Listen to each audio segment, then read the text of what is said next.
السلام عليكم الاخوات العضوات الكريمات من خريطه فرشه الطرز. اليوم عندنا درس متقدم تبارك الله من شهركم الاخير اللي غتشوفوا فيه التقنيات يعني متقدمه تبارك الله وقريبه للاحتراف بحول الله تعالى. تسهل لكم انكم تخدموا بشكل محترف من هنا وقدام باذن الله. الشكل اللي غادي تشوفوه دابا ديال الطرز هو الطرز المنفوخ. الطرز المنفوخ كيتخدم بزاف ديال الاشكال باش نخدموا به بزاف ديال التقنيات، وانا غادي نعطيه لكم كاملين ان شاء الله. كذلك بالنسبه لهاد التقنيه تنعطيها لكم يمكن لكم توظفوها على اي شكل كان. انا نعطيكم اشكال مستقيمه، اشكال شكل ورده الى ما اخره، لكن نتوما ممكن هاد التقنيه توظفوها على اي شكل عندكم مرسوم او بغيتوا تخدموا عليه. فقط تحترموا هاد التقنيه هذه اللي كنخدموا بها. اول حاجه غنوريكم التقنيه الاولى اللي كتكون شويه بسيطه وسهله شويه. انا نخدموها مثلا على شكل مستقيم، ممكن كيف قلت لكم تخدموا على شكل ورقه، شكل غصن، شكل ورده الى ما اخره. انا عندي واحد الغصن بحال هكا رسمته عادي هكا بيديا، وغادي نشدو الحرير يكون مبروم على 3. وهاد التقنيه ديالي غنخدموا بها خاص يكون الحرير اللي غنخدموا به النوبه الاولى، حيت هادي تخدم على مرتين. الحرير يتخدم بنفس اللون سواء المره الاولى او الثانيه، كتذكير باش ما تغلطوش. بالنسبه للمره الاولى الحرير كيكون عندنا مبروم على 3 الشراط، ويكون مبروم بالطريقه راكم عرفتوا كي كنبرموا الحرير. كنخدموا خدمه عاديه جدا اخواتي، انكم كتخدموا كي كنقولوا باسي بلا، يعني كتمشيو وتجيو. لكن هاد المره ملي كتخدموها النوبه الاولى كنحاولوا نخدموها على الطول ديالنا، على الطول كيمكن لكم تخدموا المسافه اللي بغيتو. مثلا عفوا تخدموا مثلا ضربوا هكا بعيد شويه وتديروا ضربه قريبه لضربه شويه بحال هكا، وتبقاو غاديين ماشيين جايين بحال باسي بلا. وهاد التقنيه اللي كنتو تخدموا مثلا على الغصن بحال هكا. الا كانت ورقه، الورقه غادي تمشيو فيها مثلا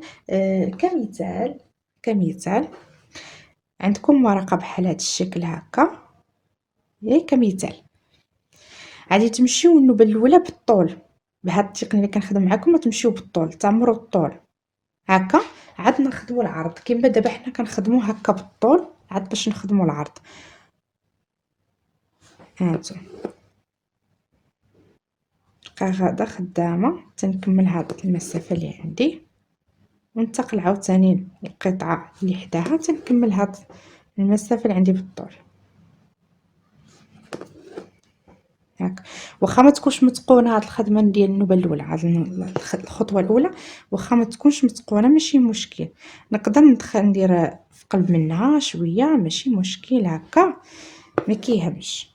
صافي هذه ماشي انا ما نخدموهاش باحتراف، وانما غرضنا اننا نملؤوا هاد الفراغ اللي عندنا كامل، او هاد الشكل اللي عندنا كامل نخدمو كيف ما بغينا، غير هو يكون بشكل طولي. كنتمنى تكون فكره واضحه. اذا انا اللي كنت غادي نخدم ورده او ورقه بحال دابا الورقه كنا نمشيو بها هكا بالطول. اذا ممكن الا كانت عندنا ورقه بحال دابا ديك صغيره نضربوا غير ضربه وحده، كانت عندنا كبيره غادي نخدموا شويه عاود ننتقلوا لقطعه واحده اخرى شويه كما كنخدم انا هنا. صافي انا غادي نحاول نكمل ونحترم المسافه اللي عندي طبيعه الحال في الرشمه.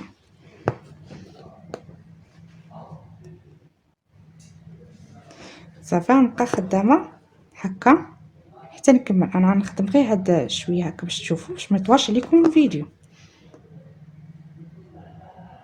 ماشي ضروري تخدموا بالطريقه اللي كندير التداخل، وانما ممكن تخدموا يعني قطعه حدا قطعه عادي، غير هادي باش تسهلوا صافي باش دغيا نخدموها، حيت هادي ماشي ضروري يكون فيها الاتقان.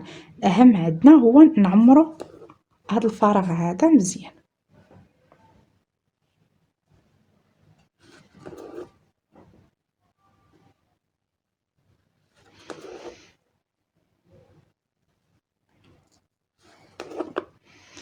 والنوبه الاولى علاش كنديروا الحرير مبروم، حيت كل ما خدمناه كان مبروم تيعطي البومباج اكثر، تيكون غليظ. صافي انا كملت. يعني نتوما ضروري غتكملوا المسافه وغنتقلوا الخطوه الثانيه، ندفن الحليب ديالي ونكمل. كما كتلاحظوا انا كملت بالعرض، عفوا بالطول. دابا غادي نمشي نخدم بالعرض. العرض من الاحسن نخدموا الحرير على 3، ممكن تخدموا الحرير على 2، ولكن من هاد التقنيه ديال المنفوخ تيبغي الحرير يكون عامر شويه باش تعطينا البومباج، وكنكملوه بسرعه شويه. الحرير اللي درناه المره الثانيه درناه مفسوخ، هادشي ما كيديرش على ان ما يمكنش نهائيا نخدموه بمبروم، ولكن ممكن نخدموه، لكن بالاحسن نخدمو مفسوخ باش تعطي داك الفوليوم باين طالع، داك الماء كتبان طالعه اكثر. نتوما كيف قلت لكم خصكم ضروري ديري الحرير اللي لتحت هو اللي غتخدموا به اللي الفوق. علاش؟ باش اي غلط او اي فراغ بسيط ولا هذا ما تيبانش اللون، ماشي لون الخدمه اللي انت خادمه بها. لكن انا غيرت اللون دابا بغى اللون غامق، هي باش يبان لكم الفرق فقط في العمل. انا غادي نثبت الخدمه ديالي في البدايه من ظهر العمل، ودائما كنقول ظهر العمل خصو يجيني بحال وجه العمل، يعني يكون متقن، ما يكونش فيه العقاد، ما يكونش فيه المؤخره كما تعلمتوا معايا. صافي دابا غنبداو من الاول بالعرض. انا اعتبر كأن ما عندي حتى حاجه هنا، وفقط غادي نبدا نخدم عادي جدا، عادي جدا كما معتاده نمشي ونجي، ولكن نحترم الرشمه ونحترم بعد المسافه، يعني دقه حدا اختها، دقه حدا اختها كي كتشوف هكا. عفوا. ونخدم، راه واخا غيرت اللون راه ما غاديش يبان اللون اللي لتحت. علاش؟ لان كنخدم دقه حدا اختها.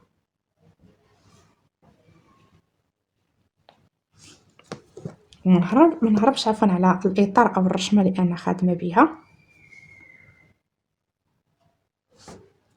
ها انتم، انا كيبان لي بلي راه بومبي طالع، نتوما في التصوير ربما يقدر ما يبان لكمش، ولكن كنحاول انني نخدمه وتشوفوا كيفاش منين نجي لكم في التصوير. فغادي نكملوا الخدمه حتى النهايه.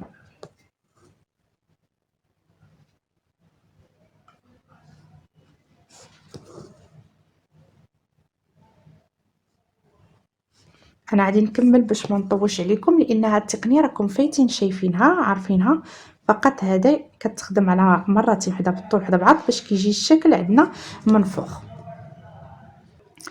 لاحظوا معايا شوفوا كيفاش كيجي منفوخ، شوفوا كيجي بومبي. نحاول ما امكن نوريكم جميع الاتجاهات. بومبي كيجي منفوخ.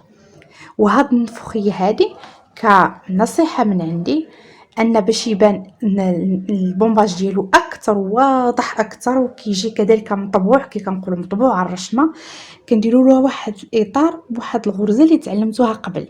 هاد الغرزه هذه ملي كنديروا لها تاطير عليها، اول حاجه كتقاد لنا الجوانب، بحكم ان كنعمروا وعاد تنخدموا فضروري شي شويه يكون لنا انحرافات، بحكم ان هو منفوخ يقدر يزاقل لنا او يخرجنا على المسار ديال الرشمه. ولو انك تردي البان مزيان ضروري كيكونوا عندنا واحد النقط اللي كتكون مضروبه شويه بعيده او لا قريبه، لذلك ملي كنطبعوها كتغطي لنا، وكذلك كتبين لنا اخواتي الانتفاخ واضح، ان كنخدموا عادي بواحد الغرزه اللي كنتو تعلمتوها سابقا.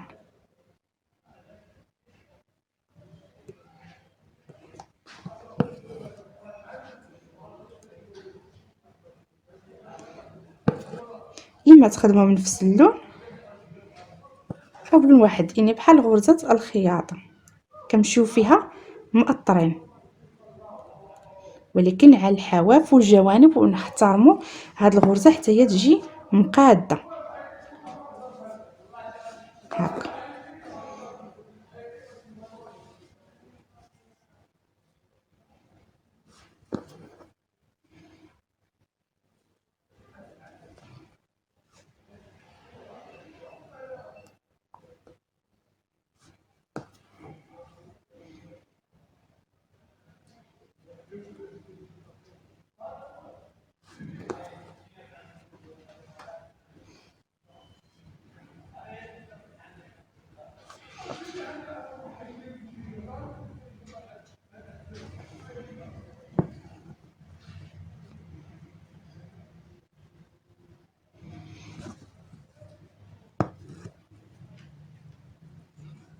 صافي انا نكمل الاطار ديالي وتشوفوا النتيجه. لاحظتم؟ شوفوا البومباج كيفاش باين دابا، شتي كيتقاد لينا الرشمه بانت واضحه اكثر، والبومباج جا باين مطبوع مزيان وباين جدا واضح جدا عفوا. دابا هذا هو الشكل الاول اللي يمكن نخدموه، او عفوا التقنيه الاولى يمكن نخدمها على عده اشكال. دابا ندوزو ان شاء الله للتقنيه الثانيه. اما بخصوص الشكل الثاني اللي غنخدموه دابا على شكل دائره، ممكن انكم تخدموا على عده اشكال، ماشي ضروري انكم تخدموا على شكل دائره او شكل ورده. دابا غنخدم لكم هاد الدائره اللي كتخدم في الورده او القليب ديال الورده، لكن ممكن كيف قلت لكم نعاود نكرر ان هاد التقنيه هذه كتخدم على جميع الاشكال، فقط نتوما تعرفوا التقنيه وتوظفوها كي بغيتوا. غنحتاجوا في هاد الاثناء اللاواط، هذا اللاواط اللي كنعمروا به الوسادات. الناس اللي ماشي في المغرب او هذا يعرفوه شنو هو. هذا اللي كنعمروا به الوسادات، ها هو كيكون مبطن هكا، ممكن تعوضوه بالقطن بحال هكا او اي حاجه هكا كتكون فيها البومباج اللي كتشوفوا. وغادي ناخذ قطعه اللي غادي تناسب المسافه او الحجم ديال هذا الموتيف اللي غنخدمه. غادي نحطو على هاد القطعه اللي عندي، غادي نحاول نقص شويه منه هكا كيف قلت لكم تكون كتناسب الحجم ديالها، ونحطوها على الورده بحال هكا. غناخدو خيط وابره، خيط عادي على جوج وابره عاديه ماشي مشكل ايما كما كانت، ونحاول ان نثبت هاد اللاواط على هاد المكان باش ما يبقاش يمشي ويجي ليا، ونخدم بواحد الاريحيه كي كتشوفوا. ندير ضربات عشوائيه متفرقه باش تثبت لي من جميع الجوانب.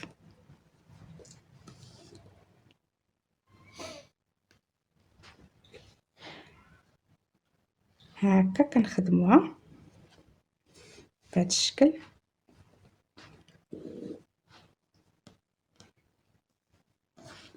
شفتوا كي كنخدم صافي كنثبتها من الجوانب اللي كيبانوا لي انهم خصهم يتثبتوا بهذا الشكل. صافي بركه. وغادي ندير عقده هنا عادي جدا،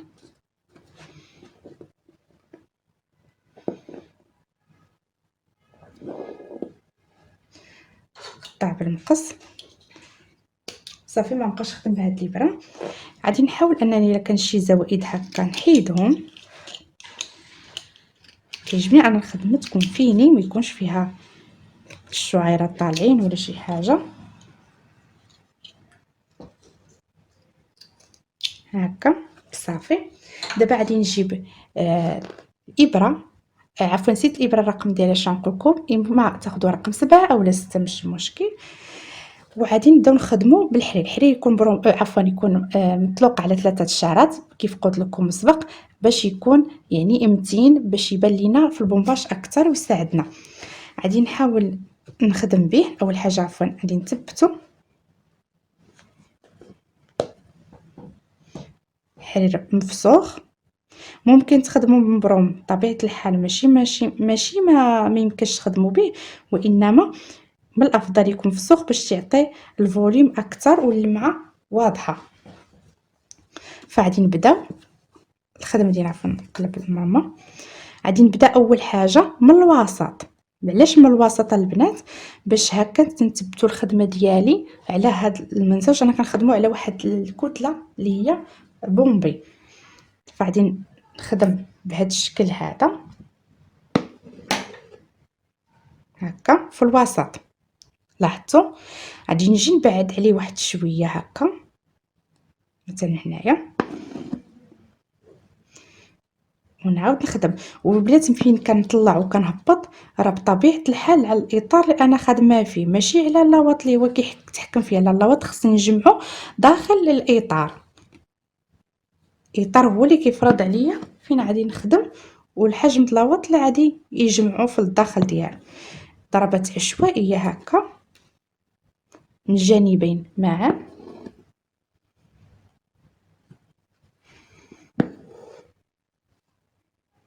غنطلع هكا فوق منه هاكا ثبتها.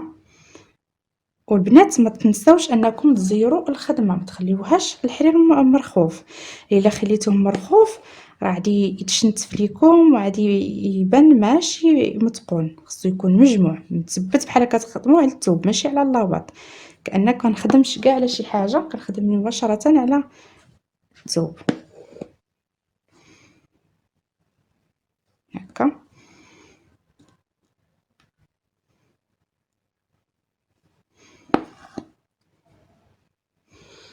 انا فقط كنثبت. والتنبات المنفوخ تياخد الحرير اكثر، كياخد حجم او كميه الحرير اكثر، وكياخد شويه د الوقت اكثر.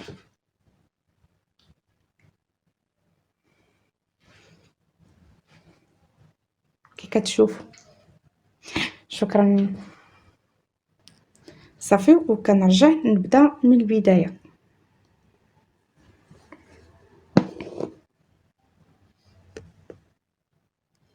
صافي غادي نبدا من النقطه د البدايه وغادي نبدا نخدم عادي. هي هاد الخدمه كتبغي ان نطلع يدي ونهبطها وما نضرب جوج ضربات معا، ماشي حيت ما يمكنش، ولكن هي باش ما نهزش معايا اللاباط او القطن ديالي او اي داكشي اللي درتو باش يدار البومباج. صافي ونعمر مزيان ونزير الخدمه ديالي مزيان،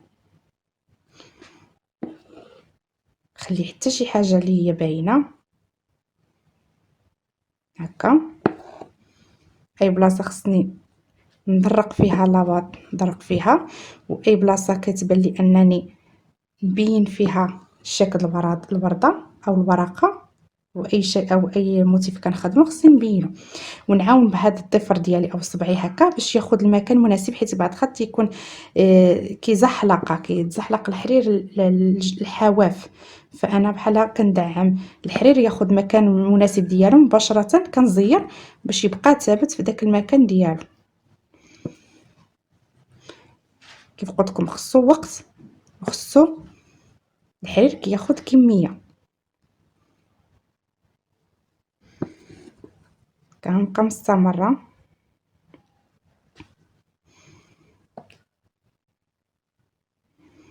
شوفوا البنات، بقى لي واحد الفراغ هنايا بسيط، ها هو خصني نرقو، ما نتغافلش.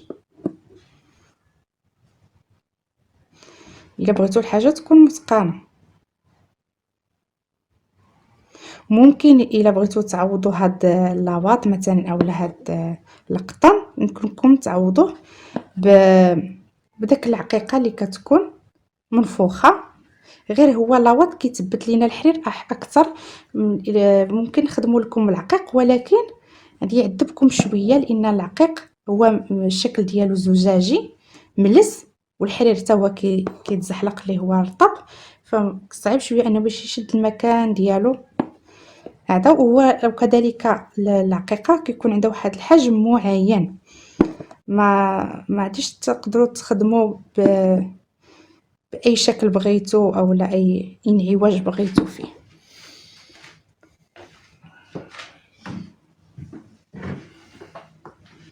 فانا غنكمل بنفس الطريقه كما خدمت النصف الاول، نكمل به النصف الثاني وترجعوا نشوفوا الخدمه ديالنا كيفاش جات. شوفوا كما كتلاحظوا كيفاش جاتنا تبارك الله عامره مزيان، ما كيبان حتى شي حاجه من التحت، جايه بومبي تبارك الله.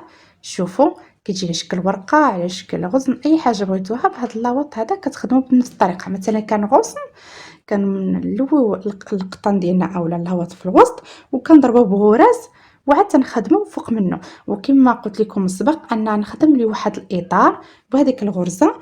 من الاحسن تخدموا هاد الغرزه الخياطه ماشي السلسله ولا شي حاجه، علاش؟ باش كتجي هي اللي خفيفه عليها. الا درتو شي غرزه اكثر من هذه بحال هذه تحاول تغطي لكم او تكبر لكم كذلك الحجم ديالها. فصافي انا غادي ندير هاد الغرزه هذه ندور بها كما شفتوا قبل،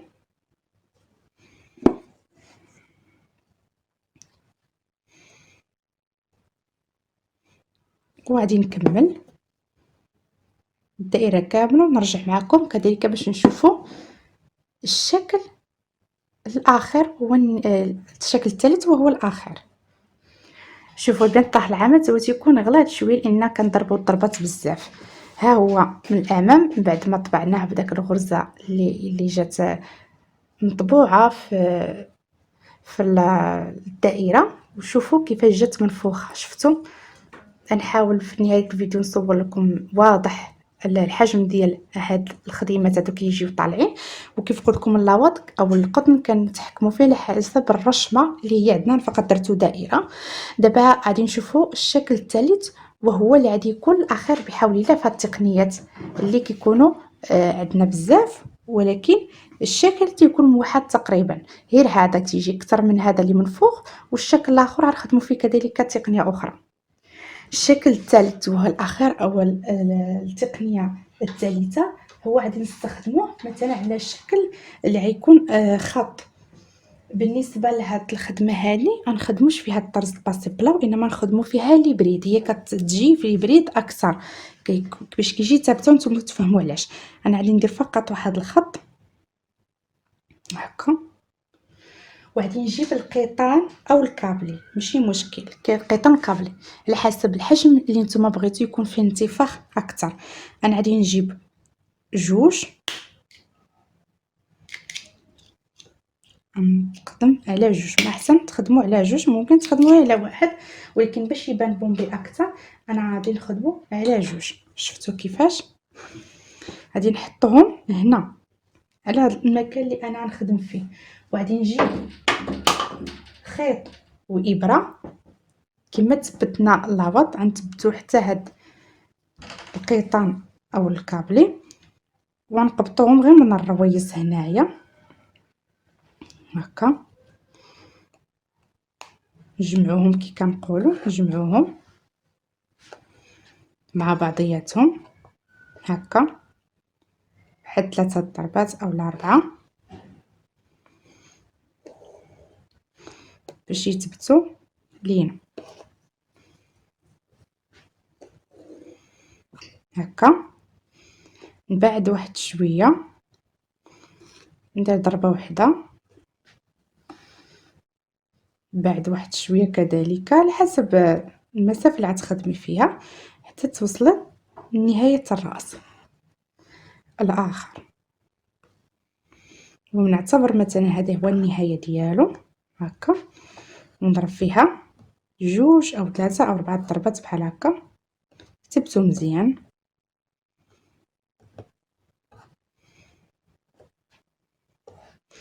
نقطع هذا اللي بقى ليا، نبداو نقطعوا الخيط اللي خيطتو به. صافي انا نعقد ونكمل معكم.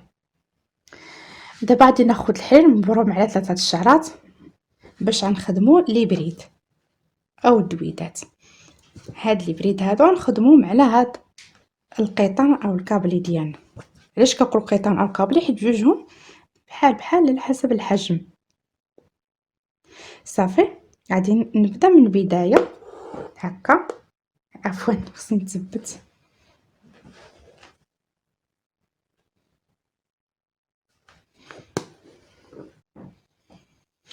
البنات فاش تكونوا تخدموا غصن بطبيعه الحال ما كيخش يكون كيبان لكم هذا في النهايه ديالو. اذا شنو غادي ندير؟ غنبدا في البدايه هكا قريبه البدايه جدا بحال ضربت في البدايه كاع، ونخدم واحد البريد على حسب هاد المسافه هذه اللي عندي هنا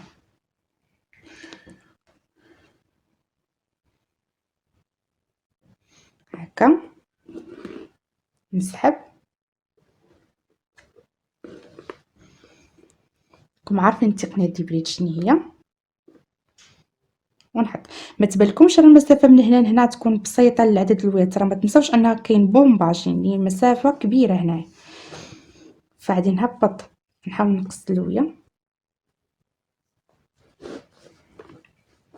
هي هذيك، ولكن حسيت براسي خصني نقص اللويه.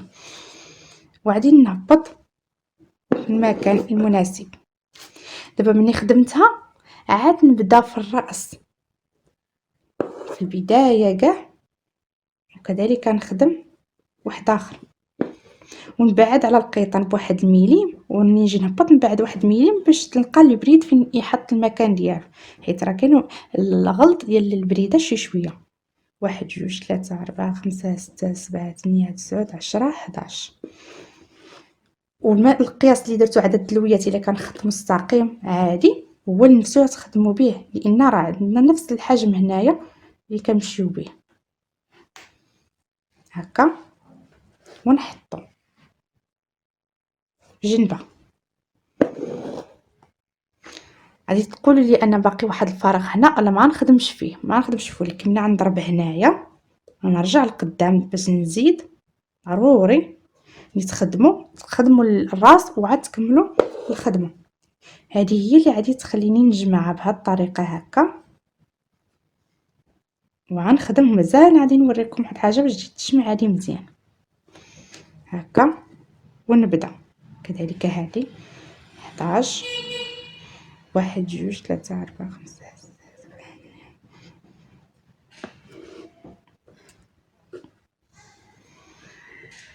البنات واحد النصيحه كذلك نقولها لكم، بحال اللي قلت لكم هنايا الخيط اللي لتحت نفسه يكون الخيط اللي الفوق، كذلك القيطان اللي غنخدم به يكون مفتوح، الا كان الحرير مفتوح او الحبه اللي يكون نفس اللون باش حتى شي نقطه الفراغ ما تبقى. لاحظتوا البنات هذه مازال خصها تزيد تجمع. اذا شنو غندير؟ غنطلع هكا في الحافه هكا، وغادي نمشي تحت هاد البريده هكا اللي قبلتها. نحاول نوريكم اكثر واضح. انا طلعت في الجنب ديال الاخيره كاع، وندخل الابره ديالي تحت من هذه اللي كتجي حداها، ونهبط نحاول نسحب الحرير بقوه لان راه كنضرب في وسط القيطان، ونسحب. شفتوا كي تجمعات دابا معاها. ما تنساوش ان راه دايره الكحل ومعاه لون فاتح. اذا انا بالعاني درت لكم هكا باش تشوفوا ما مدى حجم الاتقان اللي كيكون ملي كتكون الخدمه متقونه. يعني واخا الحرير يعني لون فاتح والخدمه لون غامق، شوفوا ما بقاش الفرق. فما بالكم لو كان الحرير بحال القيطان. فغادي نزيد وحده اخرى هنايا، ونبقى غادا بنفس الطريقه. وماشي ضروري تخدموا غير بالبريد، هذا ماشي كيعني انك تخدموا بالبريد، ولكن هي من الاحسن كتجي في البريد.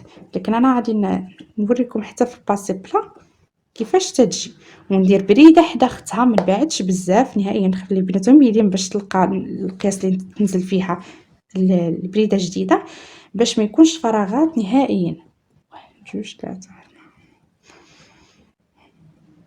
حيت البريد شويه صعيب تملئي الفراغات ديالو باش ما كيجيش متراكب.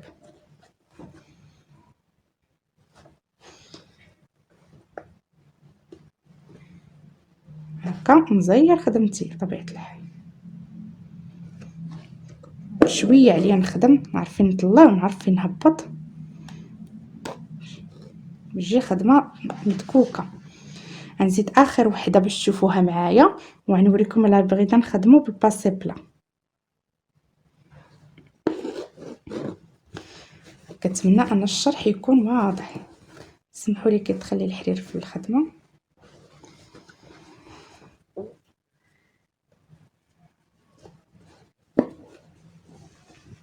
ولا مشينا مستقيم مش مستقيم، مشينا مائلين نبقاو مائلين، ما نزيكزاكيوش.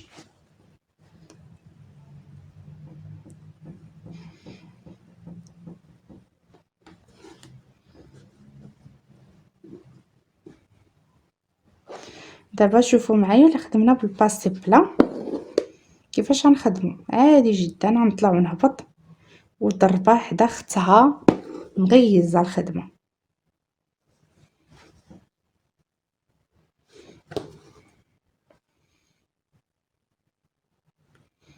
البريد كيجي منفوخ اكثر، باسي بلا بحكم انه ما فيش اللويات، اذا غيجي طايح عليه شويه.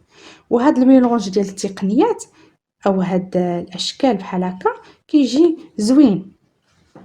مرة نخدم بريد، مرة باسي بلا، نقدر ندخل حتى العقيق. الناس البنات او اللي هذا كيعرفوا شويه في العقيق، او غير عقيقات عادي ندخلي طلعي الابره تعمريها بالعقيق المناسب لهاد المسافه، وتهبطيها وتطلعي عاوتاني في الجانب ديالها وتبقي غاده. صافي.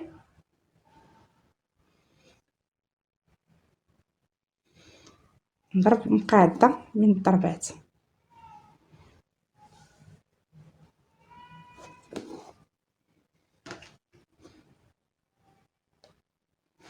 صافي. دابا انا غادي نولي نرجع نخدم عاوتاني بالبريد باش تشوفوا كذلك الفرق. هكا.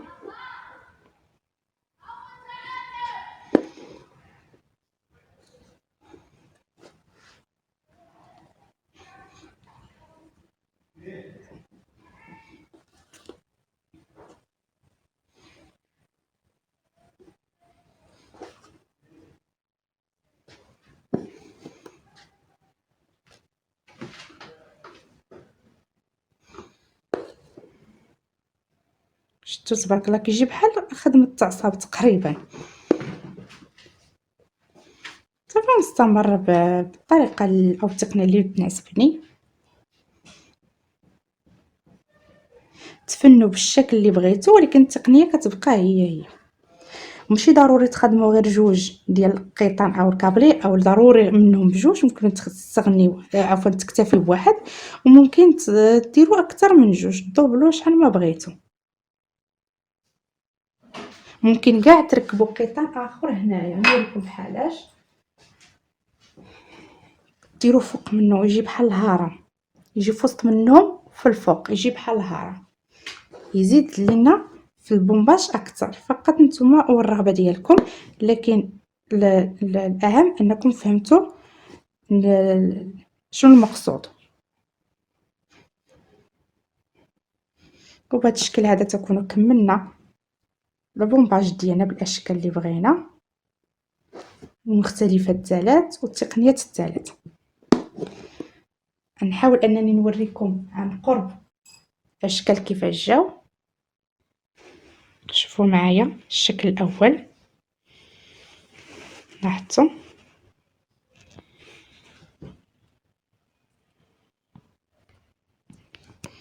شفتوا.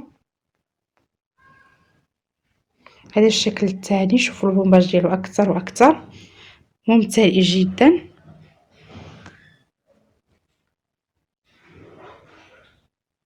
وهذا الشكل الثالث.